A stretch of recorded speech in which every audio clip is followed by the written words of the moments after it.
ಸುಕೃತಿ ಸಿದ್ಧವಾಗಿದ್ದಾರೆ ನೋಡಿ. Good morning. Asianet ಸುವರ್ಣ ನ್ಯೂಸ್ನ ವೀಕ್ಷಕರಿಗೆ ನಮಸ್ಕಾರ. ನಾನು ನಿಮ್ಮ ಯೋಗ ಇನ್ಸ್ಟ್ರಕ್ಟರ್ ಮತ್ತೆ ನ್ಯೂಟ್ರಿಷನಿಸ್ಟ್ ಪ್ರಭಾ ಸುಕೃತಿ. ದಿನಕ್ಕೊಂದು ಯೋಗದಲ್ಲಿ ಇವತ್ತು ನಾವು ಪರಿವೃತ್ತ ತ್ರಿಕೋನಾಸನದ ಬಗ್ಗೆ ತಿಳ್ಕೊಳ್ಳೋಣ. ಈ ಒಂದು ಆಸನ ಟ್ವಿಸ್ಟಿಂಗ್ ಪಾಶ್ಚರ್ ಆಗಿರೋದ್ರಿಂದ ನಮ್ಮ ಹೊಟ್ಟೆಯ ಬೊಜ್ಜನ್ನ ಕರಗಿಸೋದ್ರಲ್ಲಿ, ಹಾಗೆ ದೇಹದ ಟಾಕ್ಸಿನ್ ಅನ್ನ ಹೊರ ಹಾಕೋಕೆ, ಡಯಾಬಿಟಿಸ್ ಮತ್ತೆ PCOD ಇರೋರಿಗೆ, ಹಾಗೆ ನಮ್ಮ ತೊಡೆಗಳನ್ನ, ನಮ್ಮ ಹ್ಯಾಮ್ಸ್ಟ್ರಿಂಗ್ಸ್ ನ ಮತ್ತೆ ಕಾಫ್ ಮಸಲ್ ನ ಸ್ಟ್ರೆಚ್ ಮಾಡಕ್ಕೆ, ಸ್ಟ್ರೆಂಥನ್ ಮಾಡಕ್ಕೂ ಹೆಲ್ಪ್ ಮಾಡುತ್ತೆ. ಹಾಗೆ ನಮ್ಮ ಸ್ಪೈನಲ್ ಫ್ಲೆಕ್ಸಿಬಿಲಿಟಿ ಅಥವಾ ಬೆನ್ನಿನ ಹುರಿಯ ಒಂದು ಫ್ಲೆಕ್ಸಿಬಿಲಿಟಿನೂ ಜಾಸ್ತಿ ಮಾಡುತ್ತೆ. ಅದರ ಜೊತೆಗೆ ನಮ್ಮ ಶೋಲ್ಡರ್ಗಳನ್ನ ಹಾಗೆ ಎದೆಯನ್ನ ಓಪನ್ ಅಪ್ ಮಾಡಿ ನಮ್ಮ ಲಂಗ್ ಕೆಪಾಸಿಟಿಯನ್ನು ಜಾಸ್ತಿ ಮಾಡುತ್ತೆ. ಜೀರ್ಣ ಶಕ್ತಿಯನ್ನ ಜಾಸ್ತಿ ಮಾಡೋದ್ರ ಜೊತೆಗೆ ನಮ್ಮ ಬ್ಯಾಲೆನ್ಸ್ ಮತ್ತೆ ಫೋಕಸ್ ಅನ್ನ ಕೂಡ ಜಾಸ್ತಿ ಮಾಡೋದ್ರಲ್ಲಿ ಪರಿವೃತ್ತ ತ್ರಿಕೋನಾಸನ ಹೆಲ್ಪ್ ಮಾಡುತ್ತೆ. ಯಾರೆಲ್ಲ ಈ ಆಸನನ ಮಾಡಬಾರ್ದು ಅಂತ ಹೇಳಿದ್ರೆ, ನಿಮ್ಗೆ ಸ್ಲಿಪ್ ಡಿಸ್ಕ್ ಇದ್ರೆ, ಹರ್ನಿಯಾ ಇದ್ರೆ, ಮೈಗ್ರೇನ್ ಅಥವಾ ವರ್ಟಿಗೋ ಇದ್ರೆ, ನಿಮ್ಗೆ ರೀಸೆಂಟ್ ಆಗಿ ಹೊಟ್ಟೆ ಭಾಗದಲ್ಲಿ ಸರ್ಜರಿ ಆಗಿದ್ರೆ, ಮಂಡಿ ನೋವಿದ್ರೆ, ಈ ಒಂದು ಆಸನನ ಮಾಡೋದನ್ನ ಅವಾಯ್ಡ್ ಮಾಡಿ. ಪ್ರೆಗ್ನೆನ್ಸಿ ಮತ್ತೆ ಲೋ ಬ್ಲಡ್ ಪ್ರೆಷರ್ ಇದ್ರೂ ಈ ಆಸನವನ್ನ ಅವಾಯ್ಡ್ ಮಾಡಿ. ಹೇಗೆ ಮಾಡೋದು ಪರಿವೃತ್ತ ತ್ರಿಕೋನಾಸನನ ಅಂತ ತಿಳ್ಕೊಳ್ಳೋಣ. ನಿಮ್ಮ ಎರಡೂ ಕಾಲ್ಗಳನ್ನ ಈ ತರ ಜೋಡಿಸಿಡಿ. ಈಗ ಬಲಗಾಲನ್ನ ಈ ತರವಾಗಿ ತಿರುಗಿಸಿ. ಎರಡೂ ಪಾದಗಳ ಮಧ್ಯದಲ್ಲಿ 3 ಫುಟ್ ಅಷ್ಟು ಡಿಸ್ಟೆನ್ಸ್ ಇರಬೇಕು. ಈ ತರ 3 ಪಾದಗಳು ಡಿಸ್ಟೆನ್ಸ್ ಇರಬೇಕು. ಈಗ ನಿಮ್ಮ ಬಲ ಪಾದವನ್ನ ಈ ತರ ಬಲಬದಿಗೆ ತಿರುಗಿಸಿ. ಎಡ ಪಾದವನ್ನ 45 ಡಿಗ್ರಿಯಷ್ಟು ಬಲಗಡೆ ಈ ರೀತಿಯಾಗಿ ತಿರುಗಿಸಿ. ನಿಮ್ಮ ಶೋಲ್ಡರ್ಸ್ ಅನ್ನ ಮತ್ತೆ ಹಿಪ್ ಅನ್ನ ಎರಡನ್ನೂ ನಿಮ್ಮ ಬಲಗಡೆ ಈ ರೀತಿಯಾಗಿ ತಿರುಗಿಸಿ.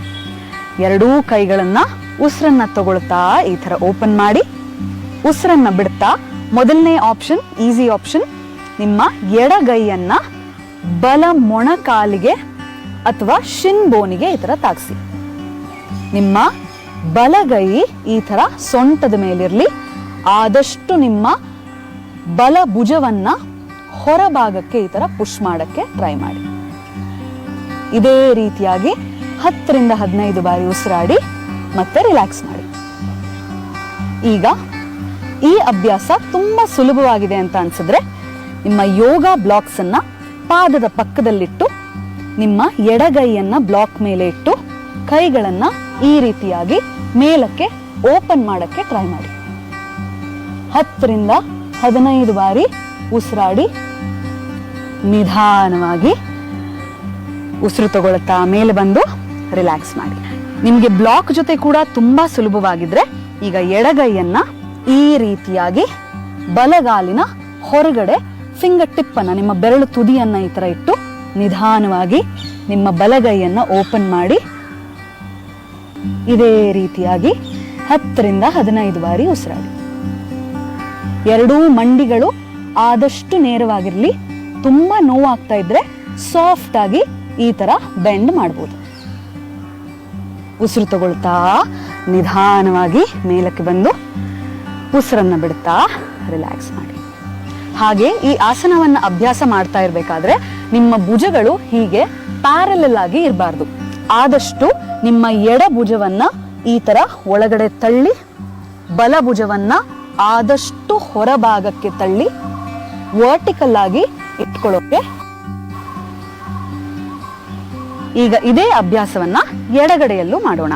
ನಿಮ್ಮ ಎಡ ಪಾದವನ್ನ ಎಡಗಡೆ ತಿರುಗಿಸಿ, ಬಲ ಪಾದವನ್ನ 45 ಡಿಗ್ರಿಯಷ್ಟು ಎಡಗಡೆಗೆ, ನಿಮ್ಮ ಶೋಲ್ಡರ್ಸ್ ಮತ್ತೆ ಹಿಪ್ ಪೂರ್ಣವಾಗಿ ಎಡಕ್ಕೆ ತಿರುಗಲಿ.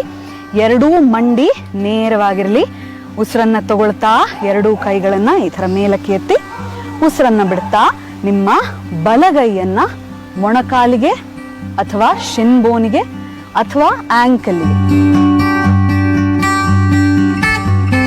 ನಿಮ್ಮ ಬಲಭುಜ ಹೀಗೆ ಒಳಗೆ ಪುಷ್ ಮಾಡಿ, ಎಡಭುಜ ಆದಷ್ಟು ಹೊರಭಾಗಕ್ಕೆ ನಿಧಾನವಾಗಿ ಕೈಯನ್ನ ಮೇಲಕ್ಕೆ ಎತ್ತಿ ಇದೇ ರೀತಿಯಾಗಿ 10 ರಿಂದ 15 ಬಾರಿ ಉಸಿರಾಡಿ.